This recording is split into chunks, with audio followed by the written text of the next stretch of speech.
करती हूँ हमारे खास कार्यक्रम खुला आकाश में।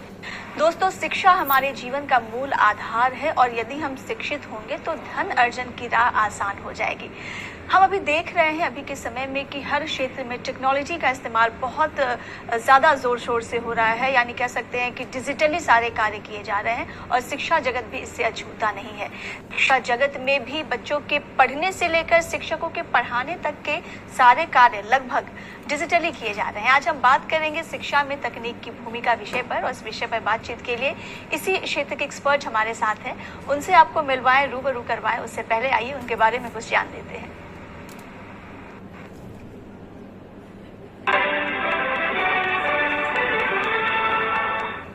Doctor Deepa Sonal, computer application विभाग PCA, Patna women's college autonomous, Patna में सहायक प्रोफेसर हैं।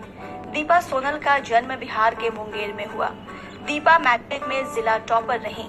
शादी के बाद इन्होंने पटना विमेंस कॉलेज से ही PCA किया और 2015 में वह BCA बैच की यूनिवर्सिटी गोल्ड मेडलिस्ट रहीं।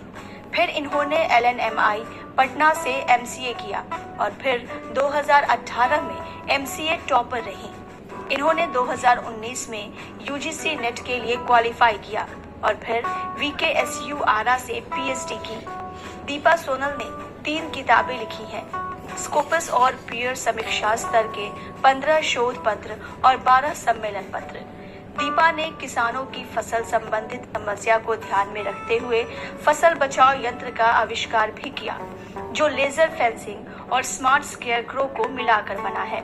इन्होंने अपनी स्वयं की आविष्कृत मशीन के लिए एक पेटेंट प्रकाशित किया है। दीपा सोनल को ये सारी उपलब्धियां शादी के बाद हासिल हुई, जो प्रमाणित करता है कि शादी सपनों और करियर में बाधा नहीं बल्कि एक नई शुरुआत भी हो सकती है।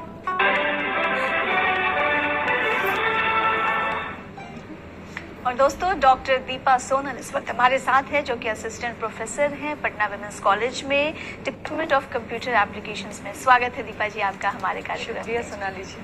दीपा जी, हमने देखा कई सारी उपलब्धियां आपने मतलब एक मशीन तक का आविष्कार किया है। बात करेंगे उसके बारे में भी। सबसे पहले ये समझना चाहूंगी, चूंकि आप शिक्षा जगत से जुड़ी हुई हैं, आप असिस्टेंट प्रोफेसर हैं, तो ये बताएं हमें कि एजुकेशन टेक्नोलॉजी है क्या? सबसे पहले तो सोनाली जी आपका बहुत बहुत धन्यवाद इतने खूबसूरत से परिचय के लिए आपने जो यहाँ दिखाया। और अब मैं बात करूँगी शिक्षा जगत में टेक्नोलॉजी के यूज़ की। तो सबसे पहले तो मैं ये बताना चाहूँगी कि शिक्षा जो है वो हर एक इंसान का मूलभूत अधिकार है, मौलिक अधिकार है। चाहे वो अमीर हो या गरीब, पुरुष हो या महिला, सभी को ये शिक्षा मिलना ही चाहिए। और बात आती है जब हमारे देश की, तो हमारे देश में ऐसे बहुत सारे लोग हैं जो इस शिक्षा के मूलभूत अधिकार से अनेक कारणों से वंचित रह गए हैं। चाहे वो स्कूल या कॉलेजेस की नहीं हो पाना है उस जगह पे, या फिर अन्य किसी कारण से, या फिर कोई फाइनेंशियल प्रॉब्लम हो, उसकी भी वजह से बहुत सारे लोग हैं जो कि शिक्षा से वंचित रह जाते हैं।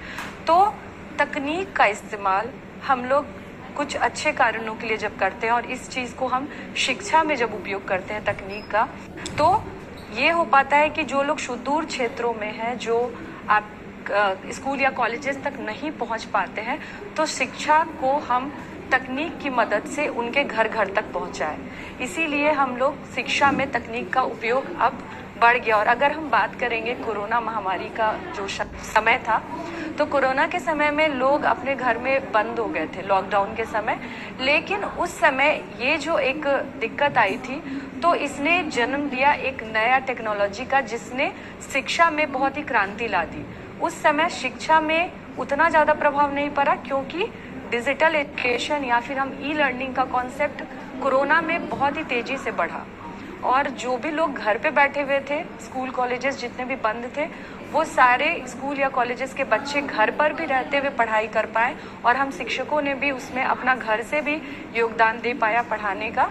वो बिल्कुल तकनीक की ही वजह से संभव हो पाया, नहीं तो ये संभव नहीं था। पहले भी बहुत महामारियां हुई हमारे देश में, लेकिन उस समय तकनीक इतना विकसित नहीं था, तो उस समय पढ़ाई लिखाई हर चीज़ पे इसका असर दिखा था। लेकिन अब चूंकि तकनीक हमारा इतना उन्नत हो चुका है कि इसने एक क्रांति ला दी है शिक्षा के क्षेत्र में, कि अब कोई भी इससे वंचित ना रह सके, ये अश्योर कराया जा रहा है।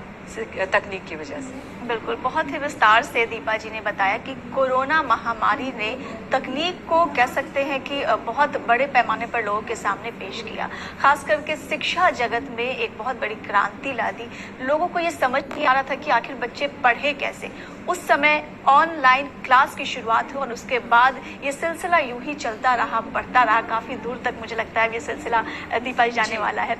अगर हम बात करें तकनीक की शिक्षा में इस्तेमाल की, तो किस तरीके से इसका इस्तेमाल किया जा रहा है और क्या क्या इसके फायदे हो रहे हैं? जी, इस पे मैं आपको जानकारी देना चाहूँगी कि सबसे पहले तो मैं बता दूं कि जब तकनीक का इस्तेमाल हो रहा है शिक्षा के क्षेत्र में, तो सबसे पहला जो सबसे अहम इसका फ़ायदा ये है कि अब भौगोलिक जो पहले से जो आप कह सकते हैं रेस्ट्रिक्शंस थे, भौगोलिक जो बाधाएं थे, मतलब लोग एक क्षेत्र से दूसरे क्षेत्र अगर नहीं जा पा रहे हैं तो भौगोलिक बाधाओं से उसने मुक्त कर दिया है शिक्षा को।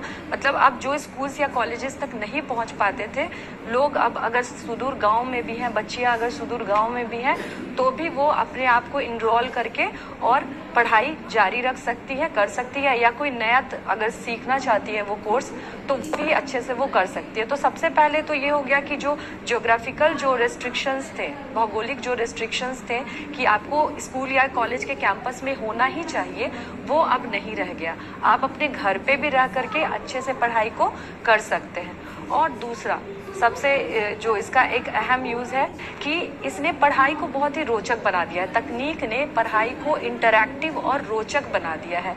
जैसे कि अगर मैं बात करूं तो यहाँ पे दो बहुत ही इम्पॉर्टेंट टर्म्स आते हैं। पहला है आपका ऑगमेंटेड रियलिटी और दूसरा है आपका वर्चुअल रियलिटी।